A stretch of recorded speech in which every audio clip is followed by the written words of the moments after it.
সকাল সকাল দোকানে চলে এসেছি। ওয়ান্টিং খাতায় বিশেষ ওয়ান্টিং নেই, সামান্য কিছু ওয়ান্টিং আছে। দেখছি আজকের থেকে একটা এক্সপায়ারি এখনো যায়নি, সব পড়ে আছে নিচে। তো আজকের থেকে খানিকটা করে র্যাকটা পরিষ্কার করতে হবে।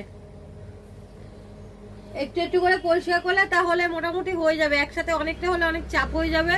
দেখি ছেলেকে বলবো, মা না হাত দিলে তো ছেলে হাত দিতে চাইবে না। মা ছেলে দুজনে মিলেই হাত দিতে হবে। একটা করে র্যাক আজকে থেকে পরিষ্কার করতে হবে। সাথে থাকুন, দেখাচ্ছি কি হচ্ছে সারাদিনের যুদ্ধ। বন্ধুরা, দেখতে দেখতে দুপুর হয়ে গেল। সারাদিনের আজকে এই র্যাকটা পরিষ্কার করা হয়েছে। একটাই র্যাক করেছি আজকে, ছেলে আর আমি মিলে একটাই র্যাক পরিষ্কার করেছি। এবার থেকে হাত দিতে হবে। যেগুলো মানে ডিসপ্লে লাগানো আছে, ওটা তো কোম্পানির ছেলেরা আসে, ওরাগুলো পরিষ্কার করে দেবে। আর বাদবাকি যেগুলো ডিসপ্লে নেই সেগুলো আমাদের দেখতে হবে। একটা করে র্যাক করা হয়েছে। এবারে আস্তে আস্তে আবার দোকানটা পরিষ্কার হবে। বছরে এমনি তো ডেলি পরিষ্কার হয়, কিন্তু র্যাকে তো সবসময় আমরা হাত দিই না। তো বছরে 3 বার এক্সপায়ারি নামানো হয়। তো 3 বার করে পরিষ্কার হয়ে যায়। র্যাকের ভিতরে ভিতরে সমস্ত র্যাক থেকে বাইরে মাল আনতে হয়, এনে পরিষ্কার করতে হয়।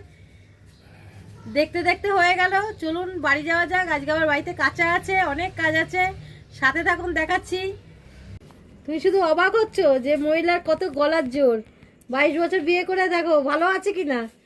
গিয়ে দেখবে ভদ্রলোকের কোনো টেনশন নেই, কিচ্ছু না, একদম বিন্দাস থাকে। হ্যাঁ, টেনশনই নেই কোনো, সব টেনশন শুধু আমারই, শুধু মানে আরাম একদম। বন্ধুরা, দেখতে দেখতে 11টা বেজে গেল। আমাদের ঘড়িটা খারাপ হয়ে গেছে, মানে স্লো হয়ে গেছে অনেকক্ষণ। 11টা বেজে গেছে, কিন্তু আমরা বসে আছি বিন্দাস ভাবে। এখন একজন বলছে কি হলো, দোকান বন্ধ করবে না? তো তখন অবশেষে আমাদের ঘুম ভাঙলো। দেখুন বন্ধুরা, ডাক্তার তো বসেনি।